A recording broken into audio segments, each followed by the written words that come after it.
Habari ya usiku hii mpenzi mtazamaji wa Channel 10. Karibu tena katika kipindi chako bora kabisa kipendacho cha usiku kupitia hapa Channel 10, kicho bora kabisa nazungumzia mada moto inayoandaliwa na Masai Global Inc kupitia hapa Channel 10.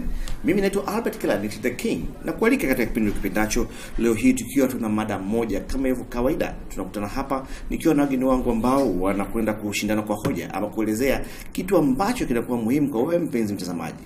Wajua mada yetu nini leo? Tunakwenda kuzungumzia wakati huu wa kampeni wa Tanzania watarajie kitu gani?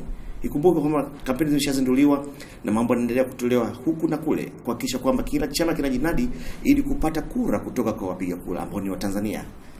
Ikumbuke kwamba kuna Tanzania ambao hawana itikadi ya chama chochote kabisa kile, lakini wanasikiliza kampeni hizi ili waweze kuchagua chama gani cha kukipigia na hatimaye kuchukua nafasi ya kuongoza nchi yetu. Lakini leo hii nitakao kuwa nao studio na kakaangu rafiki yangu karibu kabisa Peter Duffy. Yeye ni mwanaharakati na pia ni kada wa CCM. Nitakuwa mimi hapa. Duffy, karibu sana. Asante sana. Nashukuru. Karibu sana. Hadi kadhalika nitakuwa naye Innocent Kateba. Yeye ni mwanasayansi kwa maana elimu yake na kazi anayofanya sana sayansi, lakini pia ni mchambuzi wa masuala ya siasa na wanasiasa. Tukapata kuzungumza kwa upana kabisa. Nikiamini kabisa kwamba tunaanza vizuri na tumeanza vizuri. Lengo kubwa ni kuelimisha, kuongozana, kurekebishana na kuwakumbusha Watanzania kwamba tupo katika uchaguzi, kampeni zinaendelea. Je, yanayotolewa katika majukwaa ya kampeni yanawajenga wapiga kura? Ndio wanaotarajia na nini kifanyike? Ndio karibisha wageni wangu. Naomba nianze na Peter Duffy, yeye ndiye atakayechongoza mada siku ya leo. Je, katika wakati huu wa kampeni zinazoendelea hivi sasa, je, Watanzania wategemea nini? Wanaona nini?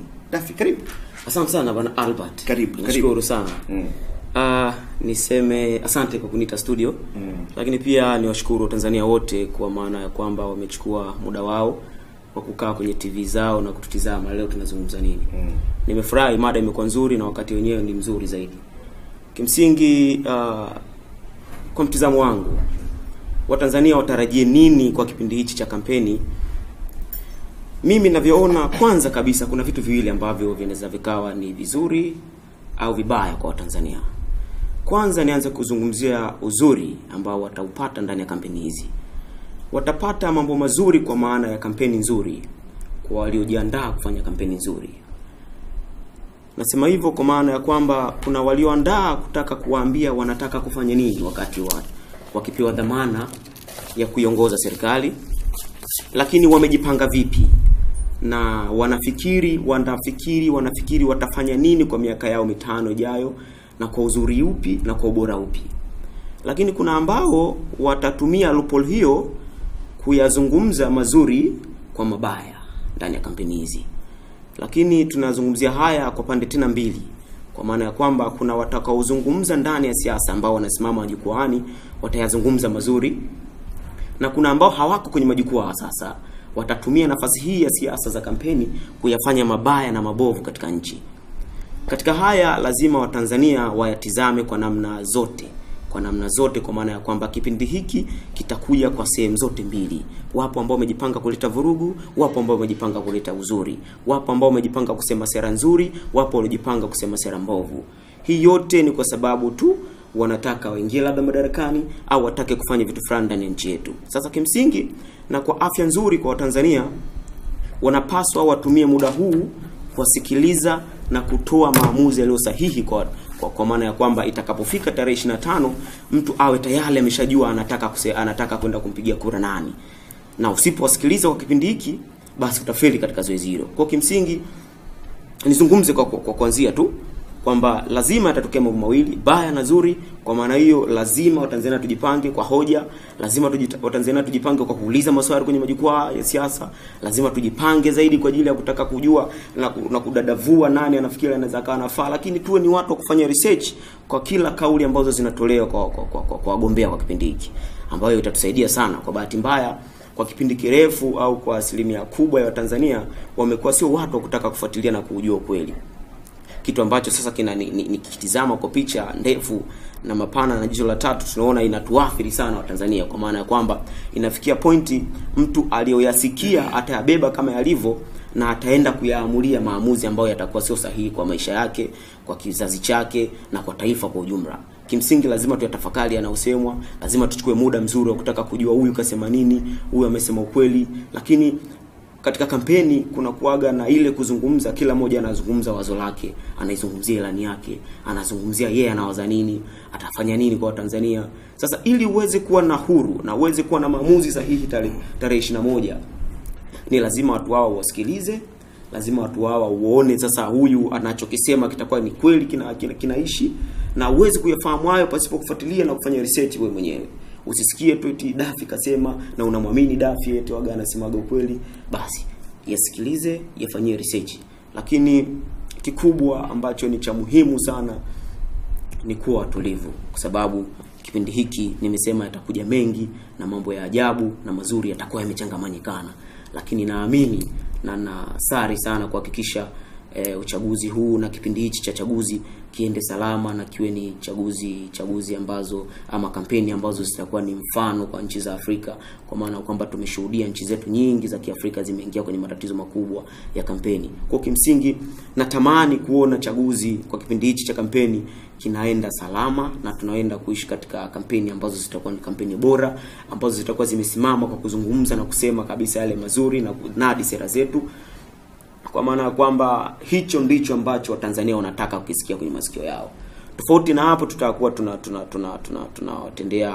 tunawatendea ndivyo sivyo Watanzania, na Watanzania kama watagundua kama kuna watu wanafanya kampeni ambazo hazitakuwa sawa, na kampeni ambazo hazitakuwa na mvuto, hazitakuwa zina shibe kwenye ubongo wao, basi itakuwa ni kosa kubwa linafanywa na wanasiasa, na wao pia watakuwa wanafanya makosa makubwa, kwa sababu watatakiwa baadaye wao waanze kuishi maisha ya ule uongo ambao umeusikia, au matukio mabovu ambayo yametokea kwa kuyakubali yatokee.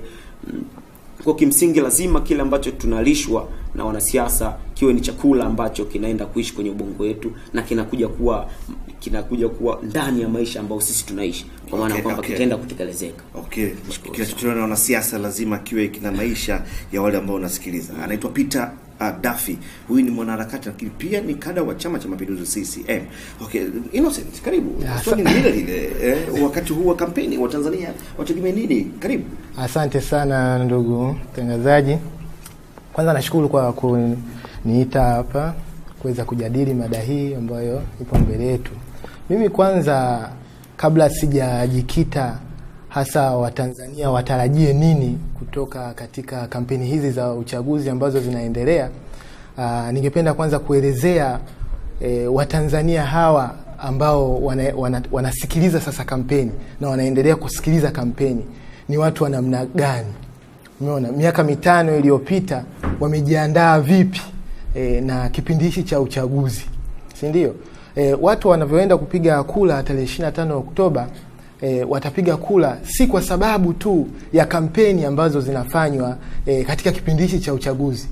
Watatumia experience ama watatumia uzoefu wao wa maisha ambayo wamekuwa wakiishi miaka 5 iliyopita, miaka 10 iliyopita. Hayo yote yanachangia kati ya vichocheo ambavyo vinaenda kuwafanya wafanye maamuzi fulani, ama wachague chama kilichopo madarakani, ama wachague chama kingine ambacho bado hakijaingia madarakani. Sasa Watanzania ni Watanzania ambao wanaishi katika kero za kila namna.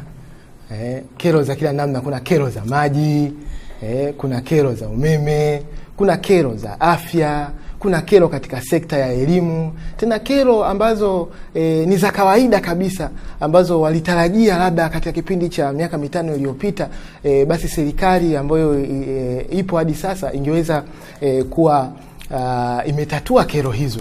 Umeona? Na ni kero hizo ambazo kabla ya miaka 5 hii iliyoisha wanasiasa walikuja wakazielezea na wakasema kwamba watakwenda kuzitatua, lakini hadi sasa hazijaweza kutatuliwa. Kwa hiyo hoja ni kwamba hivi vitu ambavyo wanasiasa wanasema sasa hivi, kama ni afya, kama ni elimu, kama ni kitu chochote kile, ni hoja ambazo zinafahamika. Hata mtoto wa darasa la 5 la 6 ukimuuliza kwamba sasa hivi nchi yetu inahitaji kitu gani, ataweza kusema. Kwa hiyo unavyoenda, mtu yote yule anavyoenda kwenye kwenye kampeni kusikiliza Magufuli, Mheshimiwa Magufuli anasema nini, ama Mheshimiwa Lowassa anasema nini, anajua kabisa atazungumzia elimu, atazungumzia afya, Umeona? Atazungumzia kero ya maji, hiyo anafahamu kabisa. Kwa hiyo anakuja kujiuza vipi? Kwa mfano, hawa watu wa chama tawala, wao wanatakiwa waeleze kwamba katika kipindi cha miaka 5 tumefanya hivi. Tumeweza kufanikiwa hadi hatua hii. Ni hatua ambayo inaridhisha. Ili wananchi waseme kwamba kwamba nyinyi kweli mnaonekana kwamba mnafanya kazi ambayo inaeleweka. Kwa hiyo tuweze kufanya, tuweze kuwarudisha madarakani. Hawa ambao wa nje sasa ya Chama cha Mapinduzi au ambao kwa mfano Ukawa kupitia Chadema ambao wanataka nao warudi sasa waingie katika serikali, nao sasa wataeleza kwamba serikali imeshindwa kufikia hapa. Sisi tunataka tutatue kero hizo. Umeelewa? Kwa hiyo kwa vyovyote vile ndio maana naweza nikasema kwamba asilimia kubwa ya wananchi hamna kitu chochote ambacho hasa wanasubiria kukisikiliza kutoka kwa wanasiasa. Wanasubiria kufanya maamuzi tarehe 25 Oktoba. Kwa sababu walishafanya maamuzi katika miaka 5, miaka 10 iliyopita. Walishaona wameishi katika maisha yapi. Kwa wanafahamu nani wa kwenda kumchagua. Watu ambao wanasubiria kusikiliza kwamba Mheshimiwa Magufuli au Mheshimiwa Lowassa atasema hivi ni asilimia ndogo sana ya Watanzania. Wengi wao wanasubiria kufanya maamuzi siku ya tarehe 25. Kwa sababu wameshachoka. Kuna wanafunzi hadi leo watu wanakaa chini. Kuna kero kibao ambazo zimeshindwa kutatuliwa. Sasa unatuambia nini kwamba tulikupa miaka 10 labda 95 hadi mwaka 2000 hukufanya. 2000 hadi 2005 hukufanya. Tuendelee kukusubiria tu, tuendelee kukuvumilia tu. Kwa hamna mtu ambaye anasema kusema kwamba anatarajia miujiza au anatarajia kitu fulani kitokee. Ndio maana Magufuli kwa mfano tuwe wazi kabisa. Kwa mfano Mheshimiwa Magufuli wakati anafungua kampeni zake pale Jangwani amezungumza vitu ambavyo vya maana, lakini watu tunamshangaa, mbona anazungumza kama mpinzani? Mbona anashangaa kwamba hamna kiwanda cha samaki na wakati yeye mwenyewe alikuwa katika wizara hiyo? Mbona hakukijenga? Kama alikuwa yeye mamlaka yake haimruhusu kujenga kiwanda hicho au kuweka motisha ya kukijenga, sangejiuzuru. Angesema kweli kwamba niko katika wizara hii, lakini mambo ya msingi na ya maana ambayo yanatakiwa yafanyike hayafanywi. Napeleka bado mpendekezo haya, lakini vitu hivi havifanyiki. Leo anakuja anashangaa. Labda mheshimiwa kwa mfano kwa upande wa Mheshimiwa Magufuli aanze tu kuikandia CCM, akandie serikali, aseme ni watu wa ovyo, hawafai. Ndio hivyo wanapapo wananchi wanaelewa. Watu wanishaona, watu wanaichukia serikali yao. Ndio maana watu wanafikia katika hali ya chuki. Ndio maana nasema kwamba watu wamefanya maamuzi. Ndio maana siku hizi kuna matukio ya ajabu yanaendelea. Kwa mfano ukifika Kariakoo kama umevaa nguo ya chama cha huyu bwana, watu wanakuzomea. Si jambo la kistaarabu, si jambo zuri kuzomea mtu wa itikadi tofauti na wewe, lakini ile inaonyesha ni jinsi gani ambavyo watu wanaendelea kuchoka. Ni jinsi gani ambavyo watu wameshachoka. Wale wameshafanya maamuzi, wale wanaozomea watu. Huwezi kusema sasa hivi kwamba Magufuli atawabadilisha. Umeshafikia level ambayo ni ya kuchoka kabisa. Okay, nikushukuru, watu wamefikia level ya kuchoka, lakini ni wakati najua kuna kitu Peter utapenda kujibu katika haya rozungumza, lakini wakati tunakwenda kujibu hilo nataka tuulizane hapa. Tuulizane hapa. Kampeni hizi zinazofanywa sasa hivi, ahadi za tunazo sasa, hizi ndizo za mara kwanza zimetolewa ama kuna ahadi zishatolewa? Kwa maana pande zote mbili, wapinzani walikuwepo katika uchaguzi uliopita, walitoa kampeni zao. Walizungumza nini? Hatujua bado wanaenda kuanza Jumamosi hii. Okay? Je, kampeni hizi ambazo zimetolewa huku ni zinarudiana ama ni zile zile ama kwa ubora? Inawezekana kampeni zilizopita tulizungumzia kilomita kadhaa za barabara zimejengwa, lakini hii mtu anakuambia amejenga tofauti, idadi kubwa zaidi, mrefu zaidi. Hapa wakati tulizungumzia madaraja 10, lakini leo anakuambia madaraja 15 yamejengwa. Maana kuna tofauti hapa kwa sababu madaraja yalikuwa ni mengi na yote yalikuwa yanahitaji pesa na muda wa kufanya hivyo. Tuangalie kinachozungumzwa kinafanana na kilichopita, kwa maana takwimu. Tunaweza kusema barabara, tunataka kujenga barabara. Tunazungumzia afya, lakini afya inazungumzwa vipi sasa hivi? Tunazungumzia elimu. Mara mwisho nakumbuka tulikuwa tunazungumzia elimu hapa, tukazungumza kwamba elimu ya msingi ni bure, lakini leo tunaambiwa kwa upande wa Chama cha Mapinduzi sera zao zinasema katika ilani ya chama, kitabu ambacho grafu hapa kinaonyesha kwamba sasa hivi elimu itakwenda mpaka form 4 ikiwa bure, kwamba mzazi hatalipia, hatachangia katika elimu hiyo. Tuzungumze, hem, tuangalie kinachozungumzwa sasa ndicho hicho kilizungumzwa wakati ule ama ndio kilichozungumzwa sasa hivi. Naona Innocent tunatarajia kuongea zaidi. Naomba tumpatie anze Dafi kuzungumza kitu fulani za akajibu chokizungumza hapo au baadaye turejee hapo. Na nashukuru sana ndugu Albert. Labda nitake kusema kitu kimoja. Innocent natamani kila anachokizungumza akizungumza akiwa na data. Nianze kwa maneno yake ya mwisho aliyosema kwamba Magufuli alisema hakuna kiwanda cha samaki. Jibu sio kweli. Labda awe hajawahi kufika Mwanza akaona viwanda vya samaki. Ila Magufuli alimaanisha hakuna kiwanda cha samaki ukanda wa Pwani. Hilo ndio hoja yake ilikuwa kwamba anatamani aone kiwanda cha samaki kiko upande wa pembezoni mwa bahari ya Hindi. Hiyo ndio ilikuwa hoja yake ya kimsingi. Lakini ukija kwenye shutuma za kwamba kwa zaidi ya miaka 5 serikali haijafanya kitu, hii nataka nikatai kata. Na ni mtu ambaye anasema haya akiwa na ufahamu mkubwa na mtu ambaye anafanya research, nitamshangaa sana. Lakini nataka niseme kitu kimoja. Serikali hii ya Chama cha Mapinduzi imejitahidi na imeweza kufanya mengi sana na makubwa sana. Labda nikiyasema mawili matatu ambayo Chama cha Mapinduzi kimeweza kukifanya ni kwa kipindi kifupi.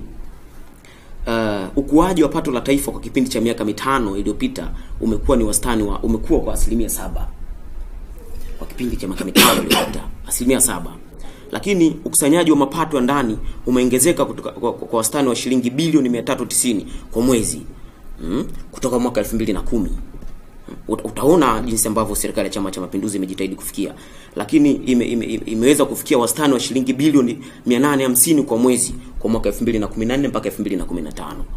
Lakini kwa upande wa misaada na mikopo ya washirika, maendeleo kwenye bajeti ya serikali imepungua kutoka 42% mwaka 2005 hadi 8% kwa mwaka 2015 mpaka 2016.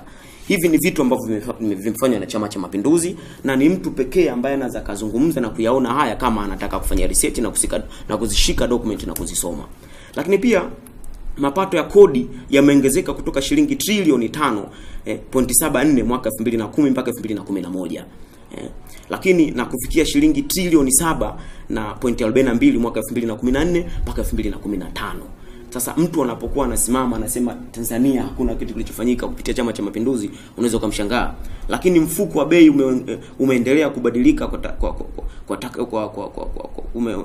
unasema mfumuko wa bei umeendelea kubadilika kwa taratibu moja kwa single digit moja wazungu wanasema. Sawa na umepungua kutoka wastani wa 19.8. Sawa bwana. Lakini hii ni kutoka Desemba tangu mwaka Desemba 2011 imepungua kwa digiti 19.8. Sasa mtu anaposimama na kusema Chama cha Mapinduzi hakijafanya, unakuwa unaweza kumshangaa. Lakini tu acha hiyo ambayo tunaweza tukasemea ni data ambazo mtu mpaka azisome.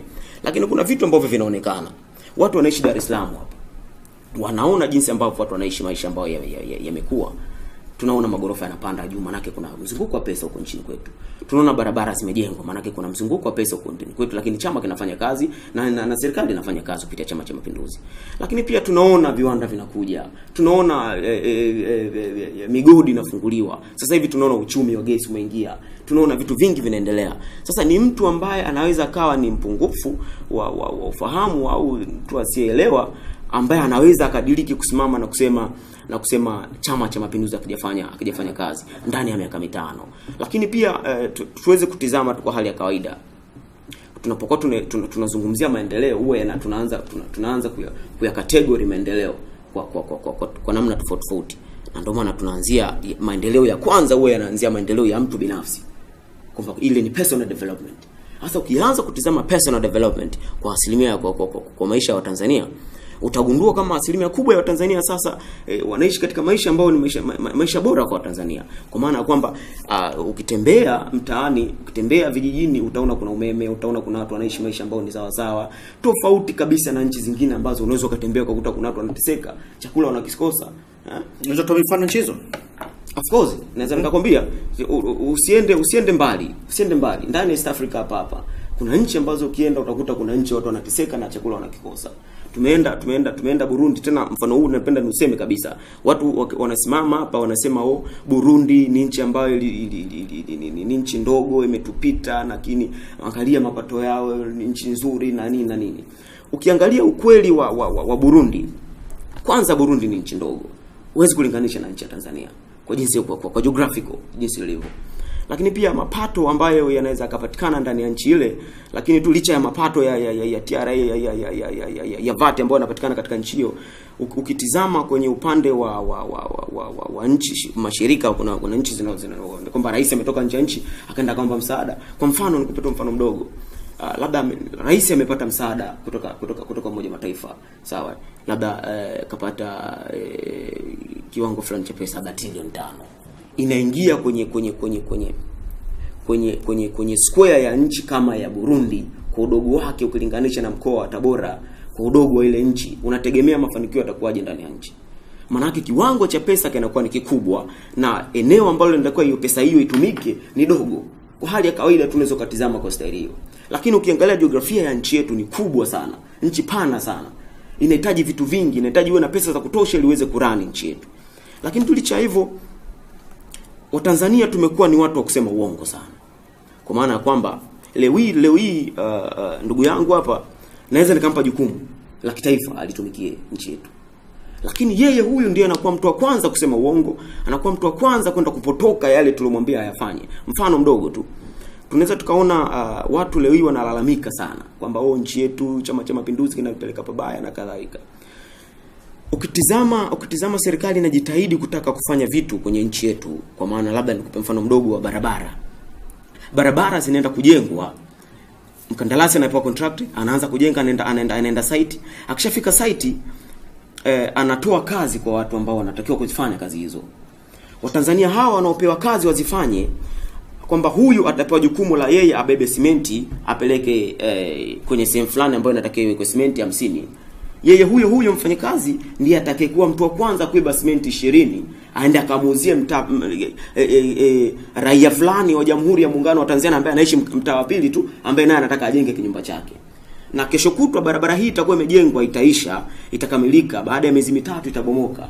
Alafu atakuja kusema Chama cha Mapinduzi kinatengeneza barabara mbovu, Chama cha Mapinduzi kinafanya vitu ambavyo havieleweki, Chama cha Mapinduzi kina mafisadi. Anajisahau yeye fisadi wa kwanza alianza kuifisadia serikali yake kwa kuiba mfuko wa simenti. Anasahau yeye alianza kudanganya ama kudanganya umma kwamba yeye ana uwezo kufanya jambo fulani na nchi kampa dhamana aweze kufanya, na baadaye akakengeuka akawa ni Dafi. Naona muda ambao unataka kuzungumza unaishia hapo, turudi upande wa pili. Kaka Innocent, karibu. Asante sana.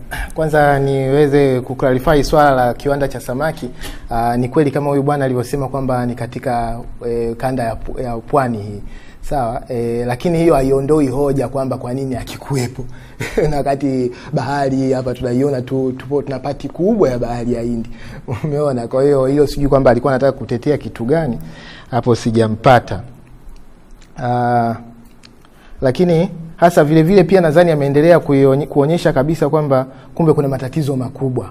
Kwa mfano hapa mwishoni naona amemalizia na swala la barabara mbovu. Sasa jamaa anaanza kuwalaumu wananchi kwamba ndio wanatengeneza barabara mbovu, kwamba wakipewa wanaiba mifuko ya simenti na nini. Umeona? Na wakati tunafahamu kabisa ujengaji wa barabara engineer anavyopewa kuna flow ya utendaji wa kazi pale. Kwa mambo yote hayo yanatakiwa yaangaliwe. Kwa hatuwezi kusema kwamba eti barabara imekuwa mbovu tuanze kusema kwamba eti kuna mwananchi fulani ambaye pia alipewa jukumu la ujengaji wa barabara aliiba mifuko ya simenti. Hilo pia linarudi tu vile kwamba serikali imeshindwa kusimamia mambo hayo. Umeona? Kwa hiyo hilo asije akaliondoa. Na nashukuru sana ameongezea kwamba kumbe barabara zinaharibika, ni mbovu. Umeona? Kwa kumbe barabara hizi ambazo wizi wanaiba. Umeona? Sasa ane muhusika wa kuzuia wizi ni nani? Wewe na mimi. Kwamba mimi sasa ndo niende tunaposema kwa mfano kama mtu amepewa kufanya ukandarasi, kuna flow ya ufanyaji kazi. Kama kuna wizi unakuwa reported. Umeona? Kama ule wizi watu hawajibishwi, watu wataendelea kuiba tu. Umeona? Watu kama hawajibishwi ndio asili ya binadamu. Kama hawajibishwi ataendelea kuiba. Ndio kama vile ambavyo sisi tunaona kwamba wanasiasa hawa ambao wamekuwepo kwenye kwa mfano kwenye serikali wameendelea kufanya mambo ambayo sisi hayaturidhishi kwa sababu hatujawajibisha. Ndipo hapo ambapo wananchi sasa wanataka kufanya nini? Kuwajibisha. Umeona? Wanataka kuchukua wajibu sasa kuwafanya wao wanaelewa kwamba kumbe tukifanya makosa wananchi watafanya watatuondoa. Huyu bwana ameendelea kutaja hapa takwimu mbalimbali kwamba uchumi umekuwa na nini, umeona umekuwa kwa asilimia kadhaa, sijui kuna digits zinabadilika moja moja, umeona ni takwimu ambazo zinavutia sana ukizisikia, umeona, lakini watu wanataka waone kero yao ya maji imefutika, umeona imefutika. Hapana, watu unajua watu wanaangalia vitu ambavyo vinawagusa, hawaangalii hizo siasa tu kwamba takwimu zimeenda hivi zimeenda vile. Mwananchi wa kawaida haelewi habari ya nani ya kwamba uchumi sio unakuwa umekueje na nini, hiyo mambo hajui. Alisa sasa amesoma nani economics, lakini kama hajasoma economics hawezi kuelewa. Yeye anachoangalia ni impact. Serikali imeleta impact gani katika elimu? Watoto wake wanavyoenda shule wanapata elimu bora. Umezungumzia kwa mfano swala la nani la elimu ya bure. Elimu ya bure, alafu je, ni elimu bora? Ni elimu ambayo inakidhi vigezo vya nyakati ambayo dunia ipo sasa hivi? Au mtu anapata elimu ya bure lakini akitoka pale naye anakuwa ni bure? Kwa vyovyote vile hamna kitu sisi tunavyosema kwamba mambo hayajafanyika. Tunaangalia, tunapata experience, tunaangalia experience. Data ndio kama hizo. Yaani ukisema barabara, ukisema maji hakuna, niambie sehemu fulani na fulani hakuna maji, ili na mimi nijue kwamba kuna sehemu fulani hakuna maji, chama changu kimeshindwa kupeleka maji. Kama kuna sehemu unajua hakuna elimu bora, uniambie sehemu fulani hakuna elimu bora, kuna hiki na hiki, ili na mimi baadaye nije kukwambia ndio au sio. Mimi nadhani hata wa Tanzania watakuwa wanakushangaa unavyosema kwamba unataka ujue wapi ambapo hakuna elimu bora, kwa sababu sijui ninafahamu elimu zetu. Hilo ni jambo la kushangaza. Hivi kama kuna elimu bora, wewe unadhani kwa nini viongozi wanapeleka watoto wao kusoma nje? Kwa nini viongozi wanapeleka watoto wao kusoma International School of Tanganyika? Kwa nini hawapeleki kwenye shule za kawaida hizi ambazo ndizo za serikali? Wanawapeleka kwenye elimu ambayo ni bora, ili hao ndio waje waendelee kuwaongoza Watanzania, watoto wao wawe na qualities ambazo zinaeleweka. Sasa huyu bwana anavyosema kwamba aonyeshwe wapi, uonyeshwe. Sehemu ya kukuonyesha ni kwamba watu wanapeleka wapi watoto wao. Kama nani labda? Watu wanapeleka wapi watoto wao? Kikwete mtoto wake anasoma wapi? Tusitaje majina. Tusitaje majina. Ni issues. Okay, ametaka mfano kwa sababu naomba tusitaje majina. Okay, basi tutaje mfano. Mimi natoa mfano. Kiongozi mmoja wapo hapa, mtoto wake tena hivi karibuni alitangazwa kwamba amefanya vizuri katika projects fulani hapa nchini, lakini anasoma shule ambayo ni ya private. Kwa nini kumpeleka shule ambazo ni za serikali? Wanadhani kwa nini kumpeleka? Kwa sababu hamna elimu bora. Hilo si swala ambalo la kutetea, usitetee hilo. Idadi ya watu wanaopata sufuri, wanaweza form wanapata sufuri, iko wazi. Na bado tunataka kuzipush zile marks. Tumebadilisha F tukaweka ka E ili waonekane angalau hao wana angalau. Eti kwamba mtu ambaye amepata max 10 ni tofauti na mtu aliyopata 28. Tunazidi kuididimiza. Watu wanaangalia, si kwamba hawaangalii. Wanaona hilo. Kwa hiyo sasa huyu bwana mimi kwa kweli nafikiri kwamba Watanzania hata sasa hivi wamemsikia na wameshindwa kumuelewa kabisa. Haya, kuna swala la umeme. Alitaja swala la umeme kwamba vijijini huko wana umeme na nini. Sawa, sasa vijijini kwamba umeme upo, lakini je, wanautumia? Umeona? Umeme ulioko huko kijijini unatumika? Lakini je, hata umeme wenyewe tunao umeme wa kutosha?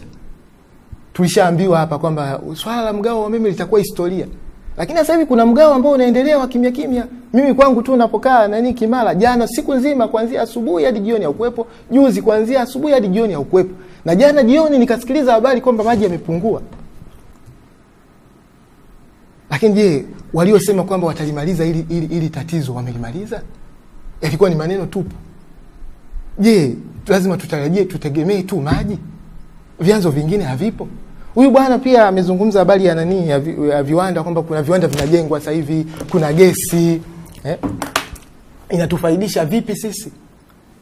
Gesi kwa mfano sasa hivi hivyo viwanda ninavyozungumza vya gesi vimetoa ajira kwa Watanzania wangapi? Kama tunafaidika na kama tunafaidika kwenye gesi, kumbe tungeweza kusema kwamba tuna pato la kutosha ambalo pato hili lingeweza kwenda kumaliza kero zetu za nini? Za maji. Maji yanapatikana mara moja tu kwa wiki. Maji yanakuwa shida. Huyu jamaa anasema kwamba wapi kuna kilo ya maji. Sijui anaishi wapi. Unajua mimi ndio maana mwanzo nilisema kwamba lazima tuangalie kwamba hao wananchi ni wananchi wa aina gani. Hapa Tanzania kuna watu wa aina mbalimbali. Huyu bwana yeye anapata pesa za posho za vikao na nini. Maisha yake yako vizuri. Kuna watu hawana posho miaka 5 yote hizo posho za vikao vya CCM nini kama anavyozipata huyu bwana. Hawazipati. Umeona? Hawana hizo. Kwa hiyo yeye akidhani kwamba yeye maisha anayoishi ndio maisha ambao wanaishi watu wote huko, anakosea. Lazima hawaangalie wananchi wanapata mambo gani, wana experience ipi katika miaka 5 iliyopita, wanaishi maisha yapi sasa hivi. Sasa hivi umeme kama unataka kutumia umeme lazima uuvizie. Huyu jamaa hataki kukubali. Lazima angekubali. Mimi nadhani kwamba alitakiwa akubali kwamba kuna kero hizi na hizi na hizi ambazo Chama cha Mapinduzi kimeshindwa kutimiza. Kero ambazo ziko wazi kabisa, huwezi kuzikana. Alisema kwamba kuna sehemu barabara zimejengwa vizuri, lakini mwishowe akasema kumbe hata barabara zenyewe zinaharibika ndani ya muda mfupi. Kwa mwisho wa siku hamna jambo lolote la maana ambalo Chama cha Mapinduzi kimefanya. Labda atueleze sasa. Okay. Innocent umezungumza, bila kupita umezungumza, lakini wakati mazungumza tuende kwenye mapumziko mafupi. Tukirejea tuanze kupokea sasa simu na pia tuwasikilize Tanzania wanasema nini, wanapokea nini. Namba utaziona hapo kwenye runinga hapo nyumbani, piga simu. Mada tunazungumzia wakati huu wa kampeni wa Tanzania wategemea nini. Lengo langu mimi nitakusikia hapa tueleze chama gani kina nini, sera gani nzuri. Mpenzi mtazamaji, hakikisha unapata kusoma sera za vyama vyote ambavyo vipo na vingine ambavyo hatupo, wapi vingine tunazungumza kesho kutwa. Tusome hizi sera za vyama hadi kadhalika tuweze kufika kwenye hizi kampeni. Swala kusema hapa kuna mafuriko, hapa kuna mafuriko. Kila mmoja, wewe ni mwana CCM, ufike kwenye ukawa pale usikilize hao wanasema nini, na wewe kama ni ukawa ufike pale kwa heshima kwenye mkutano wengine bila kuharibu amani ya sehemu ile, usikilize. Usitoke na maamuzi wakati hujajua huyu anasema kitu gani. Kuwa na maamuzi tayari, kuwa na maamuzi kabla hujasikiliza nini anasema nini, utakuwa ufanye kitu cha sahihi. Nenda kasikilize sera, baadaye uchukue hatua unapokuwa kwenye chumba cha kupiga kura. Tunakuja mapumziko mafupi, tukirejea mpenzi mtazamaji, ni wakati wako wewe wa kupiga simu tuzungumze hapa na baadaye tutarudi katika meza kuu. Hii ni Mada Moto. Karibu tena tumerejea baada ya mapumziko mafupi. Asante sana kwa kuwa nasi. Nikiamini kwamba sasa unashika simu yako hapo nyumbani, unaanza kupiga simu. Piga simu sasa. Nataka kusikia upande wako pale. Je, Watanzania watarajia nini? Wanataka kusikia nini wakati kipindi cha kampeni? Hiki kinachozungumzwa hapa watazungumza, nikiamini vyama vya siasa vinachukua hatua kuzungumza haya ambao Watanzania wanataka kusikia na sio vinginevyo. Piga simu tuzungumze pamoja. Kwenye line ya simu. Hello? Hello? Hello, habari yako? Salama ndugu, habari yako? Salama kabisa, habari yako studio? Hapa kwema kabisa. Nani mzetu uko wapi karibu kwenye mada? Unaongea na Shaibu Tongolanga nikiwa Chiondolo Newala Mtwara. Kutoka Newala Mtwara, karibu kwenye mada. Labda mheshimiwa, mimi niseme tu kwa mfano kama yani naelezea kwenye hizo sera ambazo wanazitoa. Kuna ile sera inayosema elimu bure kuanzia shule ya msingi mpaka hata chuo sekondari. Hiyo mimi ninashangaa kwa sababu shule ya msingi tumesikia tangu mwanzo toka zamani kama hiyo elimu iko bure shule ya msingi. Lakini sasa inakuwaje, ni nini wamekiona mpaka waanze tena kusema kama elimu ya msingi ni bure? Nini wamekiona? Kuna nini hapo? Inaonyesha kama inasema washasema bure, inaonyesha kama sasa kuna mipango mingi zaidi kuliko kabla hajatangaza hiyo elimu hiyo bure. Kwa hiyo sasa hizi sera hizo wasizirudie sana vitu ambavyo walishaongea huko mwanzo, sasa hivi wanajirudia tena. Unaona? Wewe bila elimu. Pole sana kutoka huko Newala kwenye line ya simu. Hello? Hello? Hello? Hello? Karibu. Salama, habari? Salama yako? Salama. Nani mzetu uko wapi karibu kutoka huko liko? Niko Mwanza, niko Brasini. Karibu. Ndio, habari ya kazi. Tuende kwa mada. Mada wangu nisoma. Nataka kujua huyu jamaa anasema kwamba hakuna maendeleo. Tukiangalia kilomita za barabara zilizopo Tanzania kwa hizi na miaka 10 iliyopita vilingana. Ndio. Ni gharama kiasi gani zimeingia kwenye barabara? Au ziongelewe. Kiangalia swala la maji, vijijini maji yanasambaa kwenye vijiji vyote. Sasa maji hayapatikani, tunashangaa. Kusema majengo serikali haijengi. Sasa inafanya vitu vingi sana. Sasa itakiwa anakashu kwamba hakuna maendeleo kwa kidogo, na maana ni kwamba kama ni kama kipofu yani. Haya, asante. Asante, amekupata, amekusikia na Watanzania wote wamekusikia unachokizungumza. Asante sana kutoka Mwanza kwenye line ya simu. Hello? Hello? Hello? Kwenye line ya simu, hello? Karibu. Asante. Habari yako bwana Shirawa? Changamka. Salama ndugu yangu. Changamka basi kidogo. Okay, nashukuru. Bwana, mimi nataka kuongea kwa nini mada hapa? Ndio. Hello. Tunakusikia.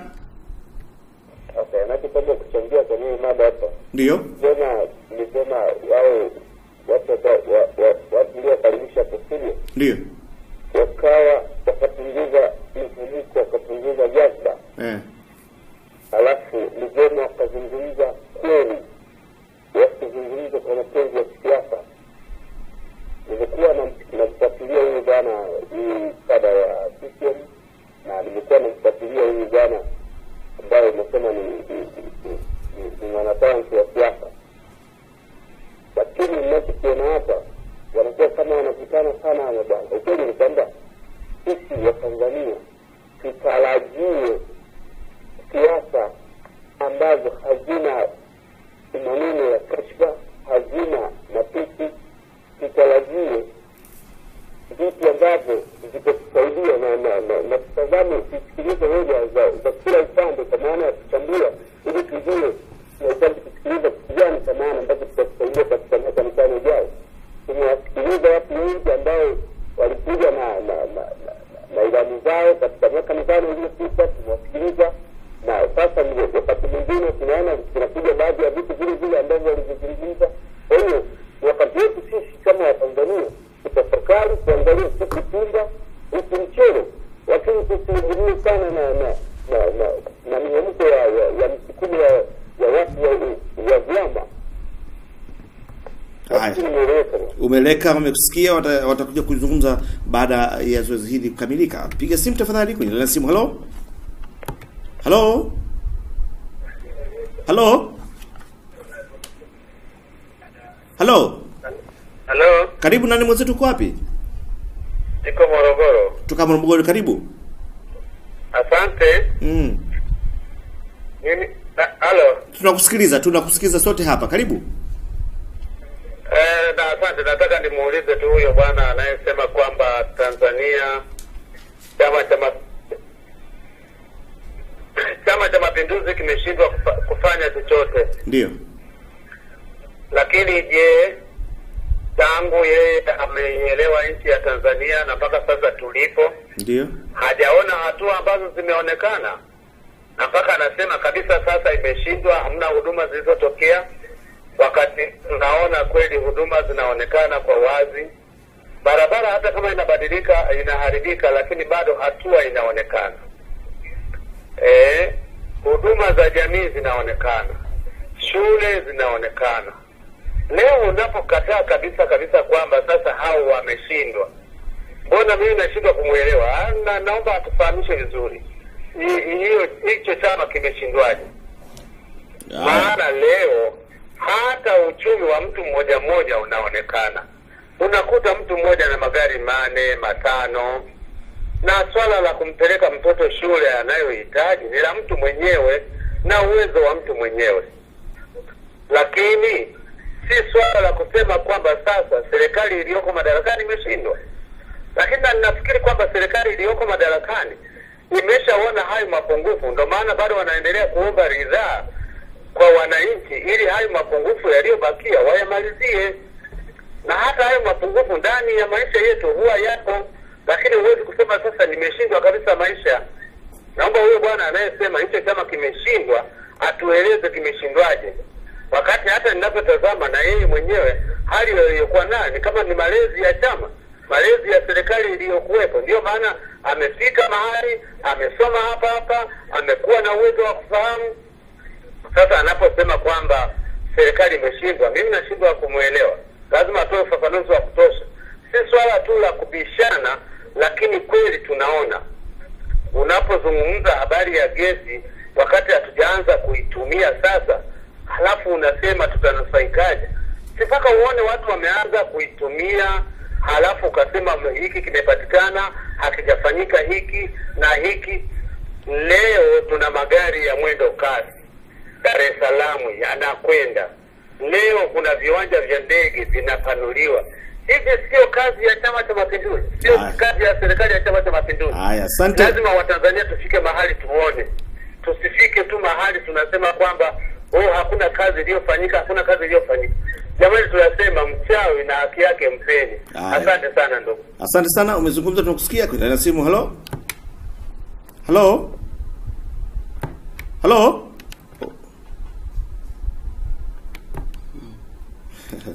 Haya, hello.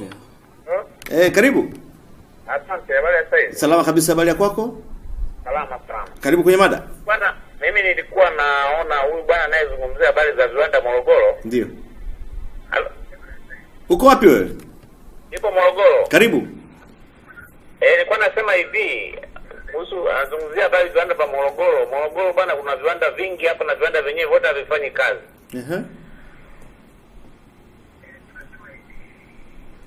Ongea, usisikilize kwenye TV hapo, ongea moja kwa moja. Ongea. Sawa. Mimi nilikuwa nazungumzia habari za viwanda pa Morogoro. Viwanda viko vingi lakini viwanda vyote havifanyi kazi. Kila kitu hapa vimekwenda ovyo, shagalabagala, mambo yote yamekuwa magumu kabisa. Hali za maisha ni ngumu na hali wananchi wanaishi maisha magumu kweli. Sasa huyu anayesema maisha mazuri, labda kwake yeye ndo ana maisha mazuri, lakini idadi kubwa ya Watanzania wengi tunaishi maisha magumu kweli, maisha ambayo hayafai. Haya kwangu. Haya, asante. Hawa walikuwa ni kwako. Tunashukuru sana. Piga simu tuzungumze kwenye line ya simu. Hello. Hello. Hello. Hello. Safi, habari yako? Vipi tena hapa? Kwenye line ya simu. Hello. Hello. Karibu, habari yako? Karibu kwenye mada. Manyara. Nani? Manyara, karibu kutoka Manyara. Sasa.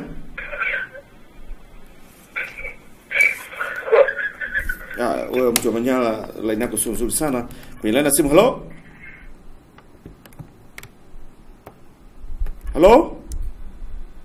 Hello. Okay, kwenye line ya simu. Hello. Karibu, habari yako, uko wapi? Karibu, uko wapi? Nipo Mwanza. Karibu.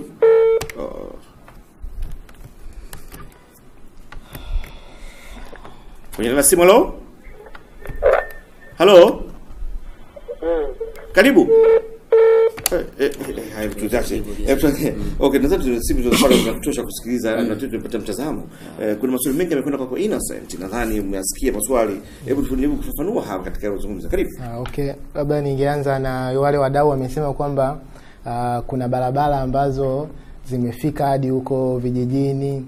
Mimi nadhani hili kada wa system alishakuwa ameshalijibu kwamba ni barabara ambazo kumbe zinaharibika mara kwa mara.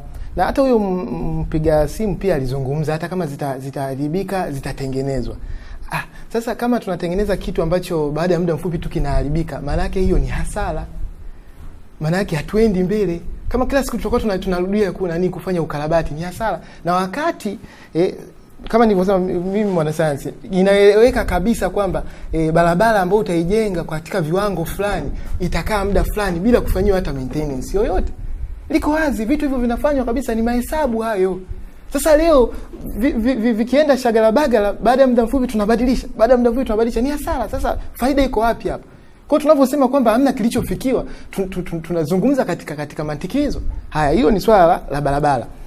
Labda nimalize utakuja kujibu. Tunakuja kwa swala la elimu, anasema kwamba shule zinajengwa na nini. Umeona? Kujengwa kwa shule haitoshi. Shule zinajengwa, wanafunzi wanapata elimu ambayo inastahili. Wanatoka pale wakiwa na elimu ambayo inafaa.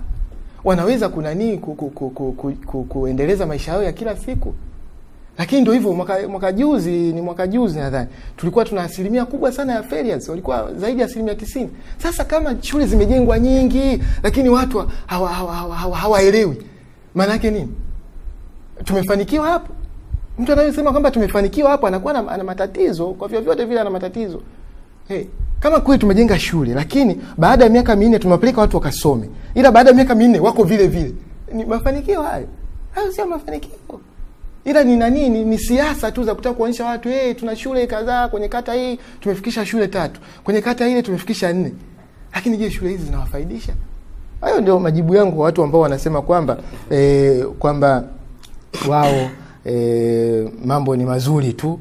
Namshukuru yule mtu wa kutoka Morogoro ambaye amesema kwamba anaviona viwanda vingi tu lakini havifanye kazi. Ndivyo hivyo viwanda ambavyo hata Magufuli mwenyewe, Mheshimiwa Magufuli amesema kwamba anaenda kufufua viwanda na nini, anasema hayo. Umeona? Mambo ambayo kwamba sisi tumefanya imeashindwa. Ni kweli kabisa wameshindwa. Ndio maana hata yeye anasema anataka kufufua viwanda, anashangaa. Mbona Magufuli mwenyewe alikuwa anashangaa, Mheshimiwa Magufuli anashangaa kwamba ili kwamba mbona halipo. Anashangaa kwa nini mtu aende hospitalini akose dawa, anashangaa. Sasa leo hii wanapokuja watu wanasema kwamba watu wanapata madawa tu. Wewe mtu ni kumshangaa. Yeye ni nani? Labda yeye kama ni unajua wa Tanzania sio wote tuko sawa. Kama mtu mmoja alisema kwamba mtu kwa mfano kumpeleka shule mtoto wake shule ya fulani ni maamuzi yake yeye mwenyewe. Si maamuzi tu, ni swala la pesa. Na wale wanaoamua si kwa sababu tu wana pesa, ila kwa sababu wanataka kuwapeleka watoto wao katika shule ambazo zinatoa nini? Zinatoa elimu bora. Kwa hiyo huyu anayesema kwamba Tanzania sasa hivi wana magari 4 na nini, sawa, inawezekana labda makatibu kwa wizara labda anafanya reference ya makada labda wa CCM, anafanya reference ya watu fulani. Lakini tunachotaka kuangalia wananchi wote kwa ujumla, kundi hili kubwa linapata huduma za afya kama inavyohitajika. Ni kweli hiyo? Si kweli. Je, elimu ambayo inapatikana kwenye hizo shule zilizojengwa kama Uyoga ni kweli ni elimu ambayo inawasababisha watu waweze kusonga mbele? Tumepitwa sana na mataifa mengine katika uelewa tu. Wenzetu wamefika mbali sana sasa hivi. Lakini sisi mtu anamaliza form 4 hamna kitu ambacho anajua. Hiyo ni kweli kabisa. Hayo ni majibu yangu. Sio kama kuna swali ambalo sijalijibu. Dafi kuna kuongeza Albert nashukuru sana. Nafikiri huyu mwanasayansi ananipa mashaka sana kutaka kumuelewa. Kwa sababu mimi ninavyofahamu mwanasayansi huzungumza kwa data.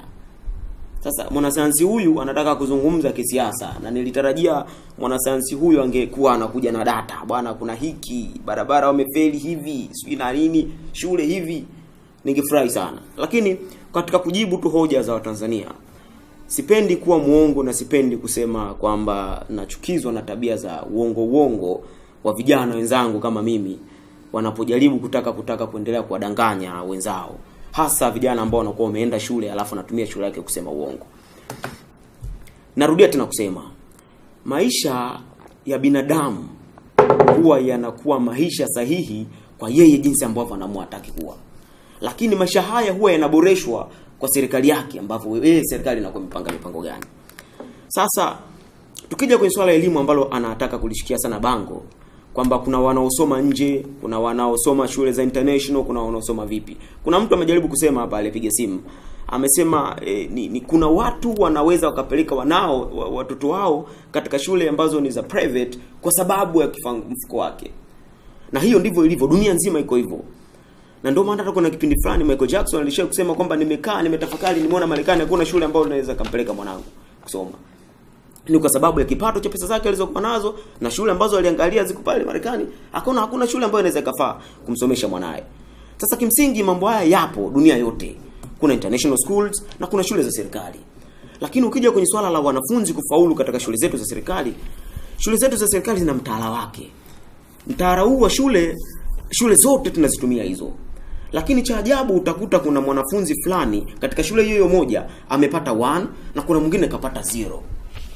Kwa hali ya kawaida mwanasayansi huyu nitarajia atakuja kwa data hapa atuambie kwa nini kuna darasa hili moja kuna moja alipata 1 ya pointi labda 7 pointi ngapi au pointi 3, lakini kuna mwingine akaja akapata 0 katika darasa hilo moja. Nataka nimpe tujibu kwa kutokufanya kwake sayansi ya ukweli. Ni kwamba kwanza tunatofautiana katika ufahamu. Lakini pili tunatofautiana katika kulichukulia jambo seriously.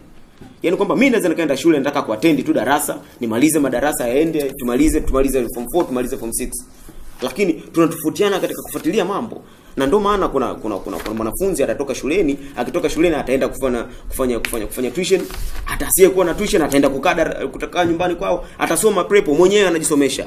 Huyu lazima tarajia atakuwa na wani. Sasa tusije tukajikuta tunaingiza vitu ambavyo ni jitihada za mtu binafsi kufanikisha maisha yake na jitihada za serikali na chama changu Chama cha Mapinduzi.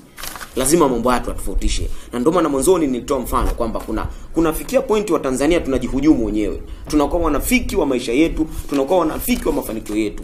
Na ndio maana nikatolea mfano, kuna mtu mwingine barabara inaweza inapita mtaani kwake ndio inajengwa, lakini ndiye mtu wa kwanza kutoa shilingi 10,000 na kumpa anayetengeneza barabara, na anayetengeneza barabara kwa kutokuwa na uzalendo anauza mifuko ya simenti ambayo kesho kutwa barabara itaharibika, alafu mtaanza kunyoshia mkono serikali ya Chama cha Mapinduzi. Lakini nachotaka kusema tu kwa Tanzania, serikali ya Chama cha Mapinduzi imejitahidi sana kufanya mambo makubwa. Ukiangalia bajeti imeongezeka kutoka shilingi trilioni 4.14 kwa mwaka 2010 na mwaka 2011, lakini hadi kufikia trilioni 22.49 mwaka 2015 na 2016. Lakini mwenzangu katoka kusema hapo, mwanasayansi asiyefanya research na mwanasayansi ambaye ananipa mashaka kwamba Watanzania asilimia kubwa ni masikini. Jibu no, sio kweli. Na ndio maana leo hii hapa ameshikilia simu kubwa, anaperuzi tu simu, anaperuzi tu, alafu ananiambia maskini. Wastani wa pato kwa kila mwananchi limeongezeka kutoka shilingi 7,70,000 kwa mwaka 2010. Hiyo mwaka 2010 7,70,000. Lakini leo hii tumefikia 1,675,232. Unakuja kuniambia mtu mmoja, pato hilo ni la mtu mmoja. Unakuja kuniambia Tanzania ni maskini. Unakuja kuniambia Tanzania ni maskini. Leo hii pato hilo ni la lipi? Na yule mama mtu mmoja. Mtu mmoja ana mtu mmoja amekuwa mwaka 2010 mtu mmoja alikuwa anaweza kuwa na pato lake lilikuwa ni 7,70,000. Lakini leo hii tuna 1,675,232 Tanzania nzima. Sasa leo hii unakuja unaniambiaje kwamba nchi imekuwa maskini, serikali ya Chama cha Mapinduzi kimefanya mtu awe maskini? Lakini tuko hali ya kawaida, kama hata ufanye research unaweza ukatizama mtaani kwako na kuishi kwamba kila siku nyumba fulani wanaweza kutumia kiasi gani kwa siku. Katika familia yako unaotoka, mwanasayansi, kwenu mnatumia shilingi ngapi kwa siku? Research ya kawaida tu ambayo haihitaji hata usome madokumenti makubwa ya wanaofanya research. Lakini pia nikirudi kwenye mada husika, chama changu Chama cha Mapinduzi kimejipanga sana kufanya makubwa mwaka huu. Na ndio maana anasema hawa wenzangu wa chama cha upinzani wataendelea kupiga makelele tu, na ndio sera yao, kupiga makelele tu pasipo kuongea hoja za msingi. Lakini sisi tutasema tumefanya hiki na tumefikia hapa. Na ndio maana tunakuja tena kuomba ridhaa, kuwaomba Watanzania watuamini na kutaka twende mbele ili tuweze kuonyesha tena mafanikio zaidi na kuonyesha makubwa zaidi kupitia hotel yetu ya Chama cha Mapinduzi. Lakini labda samani Albert, kwa kumalizia labda nimalizie hoja moja kwamba tunafahamu kuna kiwango kidogo cha umaskini, lakini Chama cha Mapinduzi kimejipanga kufanya mambo manne ya msingi kabisa, ambao mimi na wewe yakikamilika haya na Chama cha Mapinduzi kipewa ridhaa, basi hakika ndugu yangu mwanasayansi hatolia tena kesho kutwa. La kwanza ni kuondoa umaskini kutoka kwenye ile bilioni 1 nilosema ya Mtanzania, milioni 1, sio bilioni 1, milioni 1 ya Mtanzania kwa mwaka kuipata, angalau irise ifike milioni 2, milioni 3 na kuendelea. Lakini jambo la pili ni kupunguza tatizo la ukosefu wa ajira kwa hasa kwa vijana. Na hii ndio kundi kubwa la vijana sisi ambao tunalalamika. Na ndio maana leo hii utakuta vijana wengi wanasema tunahitaji mabadiliko pasipo kufanya research, kwa sababu ajira ni chache. Lakini kuendeleza vita dhidi ya adui rushwa na ubadhirifu. Na ndio maana nikatoa mfano hapa kwamba kuna rushwa ndogo ndogo, ubadhirifu mdogo mdogo, kwamba umepewa task uende ukafanya jambo fulani, unashindwa kulitekeleza kwa sababu ya tamaa zako. Hili ndio tunataka kulishughulikia katika serikali ya jamhuri, katika serikali kupitia chama chetu Chama cha Mapinduzi, na bendera hiyo atakimbiza katapila. Lakini jambo la 4 ni kuendelea kudumisha amani, ulinzi, usalama na maisha kwa wananchi, ili watu waishi kwa amani. Ule uweze Albert kutoka nyumbani kwako kuja hapa Channel 10 ukiwa salama, utembee barabarani ukiwa unajiamini kabisa, kwa ulinzi mzuri kupitia chama chetu Chama cha Mapinduzi. Mambo haya yatasimamiwa kisawasawa. Kwa hiyo mimi nitake tu kusema kwamba tusitake kusema uongo, na mwanasayansi huyu asitake kusema uongo kuaminisha watu kwamba hakuna kilichofanyika kwenye dunia hii. Asante sana Dafi, nirudi kwake ndugu yangu Innocent Kateba, karibu. Au bwana, kwa kweli pia ameniacha hoi sana, kwa sababu Bishori hapa amekuja kusema kwamba wanataka waondoe umaskini. Sasa kama yeye anasema kwamba wanataka uondoe umaskini alafu bado anapinga kwamba umaskini haupo, ni jambo la kushangaza. Huyu muda wote hapa amekuwa amesema kwamba mimi natoa shutuma za uongo. Lakini sasa hivi amekuja tena swala kwamba anataka aondoe umaskini, anataka atatue tatizo la ajira. Sasa kama anataka atatue tatizo la ajira, kumbe watu hawana ajira. Hiyo hela wanapata wapi? Hiyo hela anayosema milioni 1, pato limefika milioni 1 sio ni kwa mwaka, milioni 1 sio na shilingi ngapi? Imetoka wapi kama watu hawana ajira? Sasa pia anataka afanye nini? Mimi hapo mimi na ajira rasmi. Sasa kama ndio hivyo, za nini sasa kama zinawawezesha hizo ajira ambazo labda sio rasmi? Tunataka kuwaletea ajira rasmi. Endelea kujibu, endelea kutoa majibu. Okay. Kwa unaweza ukaona kabisa kwamba haya amekuja kuzungumzia swala la rushwa na ubadhirifu, wanataka wapambane nalo. Walikuwa wapi? Rushwa kwani imeanza na nini mwaka huu? Au rushwa ndio inataka kwenda kuanza? Si kweli. Kwa haya mambo namshukuru kwamba muda wote alikuwa akiyapinga, lakini mwishowe ameyakubali sasa kwamba kumbe ni matatizo ambayo bado wanataka wayatatue, na tulishawapa muda mrefu na wakashindwa kuyatatua matatizo hayo. Labda turudi kwenye swala la elimu, kwa sababu huyu bwana kuna wakati nimeona kwamba amewakandia watu, akasema kwamba wanafeli wao wenyewe tu kwa sababu hawataki kusoma, hawajibidishi. Umeona, kuna wakati amesema kwamba kwa nini kwenda hasa hilo mtu mmoja anapata division 1, mwingine anapata 0. Umeona? Je, mimi najusa kwamba alifuatilia mwenye division 1 alikuwa katika mazingira yapi? Mwenye division 1 katika darasa la fail ya ozi wote, lazima tujiulize kwamba yeye katika wenzake yeye kapata 1. Labda kwenye ile shule labda hata 2 hamna, au kuna 2 moja, wengine ni 4-0. Kwa nini? Ukifuatilia ni mtu ambaye angalau amepata bahati ya kutafutiwa njia mbadala za kumwezesha. Ana changamoto zingine ambazo zinamwezesha. Anapelekwa labda hata maabara ya kulipia. Anatafutiwa walimu labda nyumbani, kama labda angalau anaweza kuwa yuko katika shule za kawaida kabisa hizi, lakini akapata wazazi wake angalau akawa na uwezo kumtafutia walimu wa private. Ndio watu wa mtindo huo. Lakini unapozungumzia swala kwa ujumla, lazima uwe makini kwamba unawalenga watu wa aina wakada tofauti. Umlengi tu mtu mmoja. Kwa hilo swala nataka nimueleze kwamba hayo masuala ya zero kuwa nyingi, watu wengi kuwa failures, si kwamba Watanzania, yani nataka kutuambia kwamba Watanzania ni wajinga, hawana uwezo. Yani 90%, asilimia zaidi ya 90. Kuna mwaka juzi walipata watu zero zaidi ya 90%. Eti kwamba eti sisi vijana wetu wanaomaliza form 4 90% ni dull, hawana uwezo wa kiakili. Jamani, ndio wanataka kutuaminisha hivyo. Kitu ambacho sio sahihi. Na hapa hizi data zake anazitoa kwenye ilani ya Chama cha Mapinduzi kwamba pato limefanya nini. Wananchi huko wanapata shida kama jamaa alivyosema. Hiyo swala na nini, hizo takwimu zako hizo wewe hazijui. Labda nyinyi ilani yenu tu wa Chama cha Mapinduzi mmekaa huko mkajaribu kutafuta figures ambazo zinavutia ili kuweza kuwatajia watu. Lakini unawatajia watu vitu ambavyo hawaoni impact yake. Ndio kama vitu vilivyosema kwamba shule nyingi zakata, lakini impact yake iko wapi? Ndio 90% ya failures. Haiwezekani. Liko wazi kabisa. Kwa hiyo jamaa asiendelee kungangania tu kwamba mwanasayansi sio nini, hiyo haina mantiki. Kuna issue ya budget imeongezeka. Sasa budget imeongezeka, pesa hiyo yetu bado tunaendelea kutarajia kupata pesa kwa wahisani kiasi kikubwa. Sawa, kimepungua, anasema kwamba kimepunguza, lakini kimepungua katika kiasi kipi? Je, deni la taifa na lenyewe limefikia kiwango gani? Lakini at the same time tunashuhudia makashifa makubwa. Pesa zimepigwa ambazo pesa hizo kumbe zingeweza kwenda kwenye bajeti yetu, badala ya kuendelea kutegemea wahisani, lingeenda kupunguza. Pesa hizo zingeweza kwenda kutumika katika shule, kuweza kuboresha elimu, kuboresha walimu mapato yao, kuboresha maabara, kupeleka vitabu, kupeleka madawati, kuboresha huduma za maji. Kuna mtu mmoja alipiga simu akasema kwamba kwa mabomba yanafika na nini, hicho ni kitu kinafanyika, lakini maji hayafiki.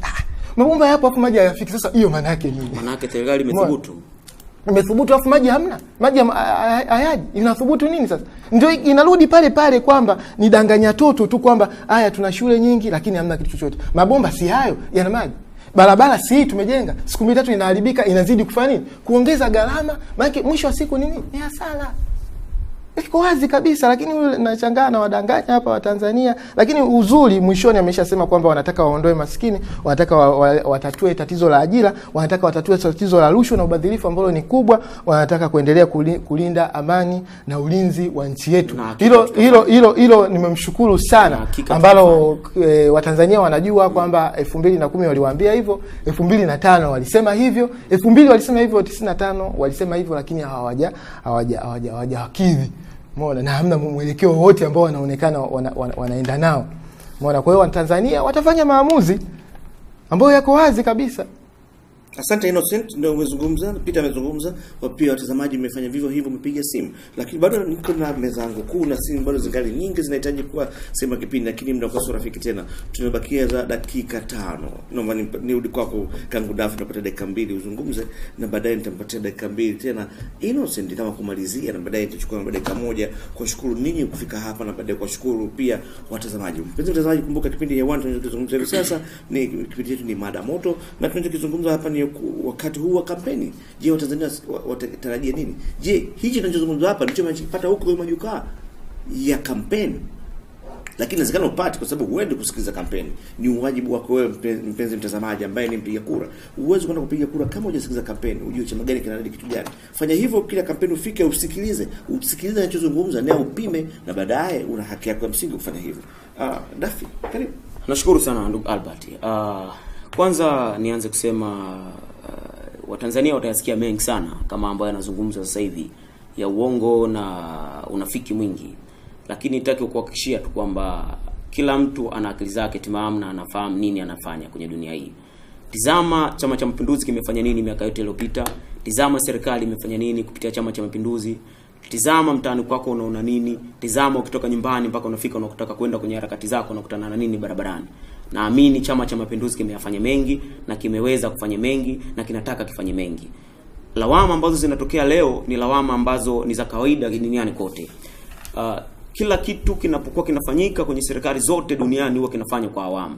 Kwamba tutaanza na hiki tutakamilisha, tutakuja na hiki tutakamilisha, tutamalizia na hiki tutakamilisha. Chama cha Mapinduzi kiliweza kujenga sekondari nyingi sana, lakini changamoto ambazo zinaonekana ndani ya sekondari ndani ya miaka 5 hii itatuliwa. Kwa maana tulianza tukajenga majengo.